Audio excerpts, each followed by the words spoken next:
لن تنالوا البر حتى تنفقوا مما تحبون وما تنفقوا من شيء فإن الله به عليم۔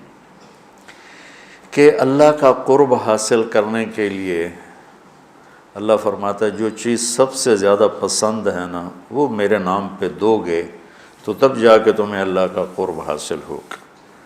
کہ محبت کے مقام تک پہنچنے کے لیے اپنی مرغوبات کو قربان کرنا پڑتا ہے، اور سب سے زیادہ انسان کو جو محبوب ہے وہ پیسہ ہے۔ کہ اس لیے پورے قرآن میں بے اموالکم و انفسکم، بے اموالکم و انفسکم، کہ اللہ کو پاؤ، اللہ کے دین کے لیے محنت کوشش کرو، اپنے مال اپنی جان۔ مال کا ذکر پہلے ہے اور جان کا ذکر بعد میں ہے، کہ حالانکہ جان قیمتی ہے مال سے، لیکن مال کو مقدم اس لیے کیا ہے کہ لوگ مال پر اپنی جانیں قربان کر دیتے ہیں۔ تو جب آدمی مال قربان کرتا ہے تو پھر جہاں مال لگتا ہے دل بھی وہاں چلا جاتا۔ ایک صحابی آیا، یا رسول اللہ مجھے موت سے ڈر لگتا ہے۔ آپ نے فرمایا تیرے پاس کو پیسے ہیں؟ کہ جی ہیں۔ کہا وہ اللہ کے نام پہ خرچ کر دے، موت کا ڈر نکل جائے گا۔ کہ جہاں آدمی کا مال جاتا ہے وہیں اس کا دل بھی چلا جاتا ہے۔ امام زین العابدین علیہ السلام کی خدمت میں کوئی آتا تھا سائل، تو کہتے اللہ تیرا شکر ہے، تو نے میرا سامان میرے گھر پہنچانے کے لیے سواری بھیج دی۔ سمجھو ان کی بات؟ یا اللہ تیرا شکر ہے تو نے میرا سامان میرے گھر پہنچانے کے لیے سواری بھیج دی، کہ جو میں اس کو دوں گا وہ تجھے دینا ہے، اور جو تجھے دوں گا وہ جنت میں میرے لیے جمع ہو جائے گا، اور اصل گھر ہمارا جنت ہے، دنیا نہیں ہے۔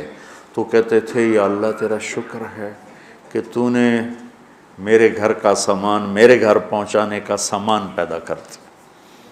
تو بچوں اللہ سے سخاوت مانگو۔ موسیٰ علیہ السلام نے پوچھا یا اللہ تیرے ناراض ہونے کی نشانی کیا ہے؟ تو اللہ تعالیٰ نے فرمایا موسیٰ جب تو دیکھے بارش بے موسم ہے اور پیسہ بخیلوں کے پاس ہے اور حکومت نادانوں کے پاس ہے تو سمجھو میں ناراض ہو چکا ہوں۔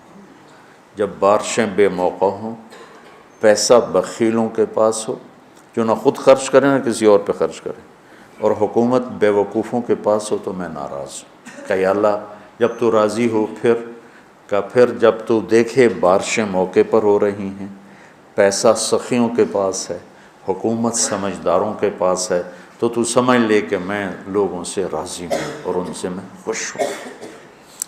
آج پیسہ بخیلوں کے پاس، سخی بہت تھوڑے ہیں جن کے پاس پیسہ، ورنہ سب بخیلوں کے پاس جو بالکل کالا سیاہ سپ بن کے اتنے بیٹھے ہوں کہ نہیں خرچ کرنا۔ اور ایک کم وقت ہوتا ہے وہ بخیل کا بھی پیو ہوتا ہے، وہ شحیح ہوتا ہے۔ بخیل تو اوروں پہ خرچ نہیں کرتا، اپنے اوپر پھر بھی کر لیتا۔ ایک شحیح ہوتا ہے کہ نہ اپنے اوپر خرچ کرنا نہ کسی اور پہ خرچ کرنا، بس گن کے خوش ہو کے مر جانا۔ کروڑ ہو گیا، 2 ہو گیا، 100 ہو گیا، 100 ارب ہو گیا، ارب ہو گیا، ملین ہو گیا، ٹریلین ہو گیا، اور بڑی بڈھے ہر شے چھڑ کے مر جانا۔ پچھلے اولاد دا پتہ نہیں نصیب ہے کہ نہیں ہے۔ نصیب یہاں لکھا ہوتا ہے، ماں باپ نصیب نہیں بناتے، نصیب یہاں لکھا ہوتا ہے۔ تو اللہ کو بخل سے نفرت ہے اور سخاوت اللہ کو پسند ہے، اس لیے اللہ نے ادنا درجہ رکھا سخاوت، زکوٰۃ۔ بھائی کم از کم 2.5% دے دو۔ یہ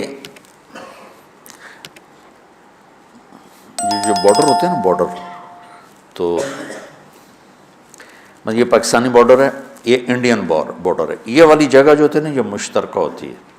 تو ادھر سے وہ ادھر آ گیا ہے، پاکستان سے وہ نکل چکا ہے، انڈیا میں داخل نہیں ہوا ہے۔ اس بیچ کا جو ٹکڑا ہوتا ہے، تو جو آدمی زکوٰۃ دیتا ہے وہ بخیلوں سے نکل آتا ہے اور سخیوں میں شامل نہیں ہوتا۔ ابھی وہ راستے میں ہے، اگر وہ 2500 پہ 1 روپیہ بھی اوپر کر دے تو سخیوں کے بارڈر میں داخل ہو جائے گا۔ پھر آگے سخاوت کی کوئی حد کوئی نہیں، لیکن جب تک وہ زکوٰۃ دینے والا کوئی سخی داتا نہیں بن گیا، بخل سے نکل گیا، درمیان میں، جیسے مرد و عورتوں کے درمیان ایک مخلوق ہے نا، نوشیروان کا پوتا تھا خسرو، جس نے اللہ کے نبی کا خط پڑھا، اس کے پاس آیا ایک مچھیرا مچھلی لے کر، اس کو اتنی پسند آئی، انہوں نے کہا 4000 دینار اس کو دے۔ 4000 دینار 80 کروڑ روپیہ بنتا ہے۔ تو اس کی بیوی نے اس کے کان میں کہا، یہ کیا کیا؟ کیا کیا؟ کہ ایک مچھلی پہ 4000 دینار دے دیا ہے تو خزانہ خالی کرو گے؟ اتنی بے وقوف۔ اس کی بیوی کا نام تھا شیریں۔ انہوں نے کہا تو کیا کروں، میں تو بادشاہ ہوں، کہ اس کو واپس بلاؤ، اس سے پوچھو یہ مچھلی نر ہے یا مادہ؟ وہ کہے گا نر ہے، تم کہنا واپس لو، ہمیں مادہ چاہیے تھی، پیسے دے دو۔ وہ کہے گا مادہ ہے، تم کہنا ٹھیک ہے واپس لے لو، ہمیں نر چاہیے تھا، ہمارے پیسے ہمیں دے دو۔ ہاں یہ ٹھیک ہے۔ تو اس کو بلایا، ہاں بھائی یہ مچھلی نر ہے یا مادہ؟ کہ حضور یہ ہیجڑا ہے نا، یہ نر ہے نا مادہ۔ تو وہ بادشاہ نے کہا 4000 اور دے دو۔ وہ تو بیگم اس کی اور غصے میں ہو گئی، لال پیلی۔ جب وہ 8000 دینار لے کے چلا تو 1 دینار گر گیا، اس نے وہ بھی اٹھا لی۔ اس نے بیوی نے کہا دیکھو کتنا بے غیرت ہے، آپ نے اس کو اتنے پیسے دیے ہیں کہ ساری اس کی اگلی نسلیں کھائیں گی، اور ایک گرا ہے وہ بھی نہیں چھوڑا، وہ بھی اٹھا لیا ہے، یہ بہت بخیل آدمی، اس سے سارے پیسے واپس لو۔ اس نے پھر اس کو بلا لیا، کبھی ہم نے آپ تمہیں اتنا دے دیا تھا، 1 دینار اگر گر گیا تھا تو کیا تھا، کیوں اٹھایا؟ کہ حضور اس پہ آپ کے نام کی مہر ہے، کسی کا پاؤں پڑ جاتا تو بے ادبی ہوتی، تو میں نے اٹھا لیا۔ انہوں نے کہا 4000 اور دے دو۔ مولوی عام طور پہ فقیر لوگ ہوتے ہیں، عام طور پہ ان کے پاس ہوتا ہی نہیں کہ سخاوت کریں، لیکن سخاوت پیسے سے نہیں ہوتی، دل سے ہوتی ہے۔ اللہ سے سخاوت مانگو کہ اللہ تمہیں سخی بنائے۔ عورتوں سے بھی کہتا ہوں، مردوں سے بھی کہتا ہوں، اللہ کے نام پہ خرچ کرنے کی عادت ڈالو۔ 100 میں 20 نمازی مل جاتے ہیں، لیکن 100 زکوٰۃ والے اکٹھے کروں نا تو ایک بھی زکوٰۃ دینے والا نہیں۔ کوئی 10,000 میں ایک آدمی ملتا ہے جو زکوٰۃ دیتا ہے، ورنہ نہیں دیتے۔ دل کے دروازے بند ہیں، اور اس وقت تک کوئی اللہ کا تعلق حاصل کر نہیں سکتا جب تک اپنی محبوب چیز کو اللہ پہ قربان نہ کرے، اور وہ ہے سخاوت، اور وہ ہے پیسہ۔ اللہ تعالیٰ نے آپ نے فرمایا اللہ الاجود الاجود وانا اجود ولد آدم۔ آپ نے کہا دیکھو بھائی سب سے بڑا سخی اللہ ہے، اور پھر اللہ کے بعد سب سے بڑا سخی تمہارا نبی ہے، وانا اجود ولد آدم، میں سب سے بڑا سخی ہوں۔ اور آپ کا خاندان سخاوت میں ضرب المثل ہے، ضرب المثل۔ ایک دفعہ ایک حامی تھا بنو امیہ کا، اور ایک حامی تھا اہل بیت کا۔ دونوں نے کہا چلو بھائی مدینے میں دیکھتے ہیں کون بڑا سخی۔ بنو امیہ کا حامی کہنے لگا بنو امیہ بڑے سخی ہیں، اہل بیت کا حامی کہنے لگا اہل بیت بڑے سخی ہیں۔ اچھا چلو چل کے امتحان لیتے ہیں۔ تو بنو امیہ کا جو حامی تھا وہ گیا ایک اموی سردار کے پاس کہ غریب ہوں کچھ پیسے چاہیے، اس نے 10,000 دی تھی۔ پھر دوسرے کے پاس گیا، اس نے 10,000 دے دی۔ پھر تیسرے کے پاس، 10 سرداروں کے پاس گیا، ہر ایک نے 10,000 دے دی۔ ان کے تو نام کہیں نہیں لکھے ہوئے۔ یہ جو اہل بیت والا تھا یہ گیا عبداللہ بن جعفر کے پاس، ضرورت مندوں نے 1,00,000 دے دیا۔ پھر گیا عبید اللہ بن عباس کے بعد، انہوں نے 1,00,000 دے دیا۔ پھر گیا وہ حسنین میں سے کسی ایک بھائی کے پاس، جب بڑے یا چھوٹے، انہوں نے 1,00,000 دے دیا۔ جب دونوں اکٹھے ہوئے تو یہ 3,00,000 لایا، وہ 1,00,000، وہ 1,00,000 10 سے لے کر آیا، یہ 3,00,000 3 سے لے کر آیا۔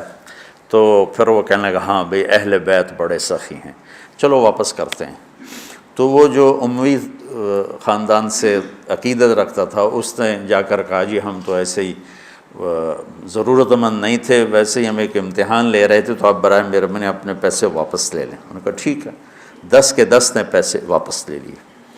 اب یہ گیا اہل بیت والا عبداللہ بن جعفر کے پاس، پھر عبیداللہ بن عباس کے پاس، یہ حسنین میں سے کسی ایک کے پاس۔ تو تینوں نے فرمایا کہ اہل بیت کے گھر سے جب کوئی چیز نکل جاتی ہے تو واپس نہیں آتی، جاؤ تمہیں ہدیہ ہے، تمہیں ہدیہ۔ اللہ اعلم حیث یجعل رسالتہ، اللہ کو پتہ ہے کہ اس نے رسالت کہاں رکھنی ہے اور کہاں سے چننی ہے۔ اللہ کو سخی بن کے دکھاؤ۔ بخیل سے اللہ دوستی نہیں لگاتا، اور سخی سے اللہ دوستی نہیں توڑتا، چاہے وہ فاسق ہی کیوں نہ ہو۔ اور شیطان کہتا ہے مجھے بخیل سے کوئی ڈر نہیں ہے، چاہے تو راتوں کو تہجد پڑھے، دن میں روزے رکھے، کہ اس کا بخل ایک دن اسے جہنم میں لے جائے گا۔ اور سخی سے ہر وقت ڈرتا رہتا ہوں کہ پتہ نہیں کب اس کی سخاوت اس کو جنت میں پہنچاتی۔ تو اللہ خود کریم ہے، سخی ہے، سخاوت کو پسند کرتا ہے۔ تو آپ بھی اس کی روایت ڈالو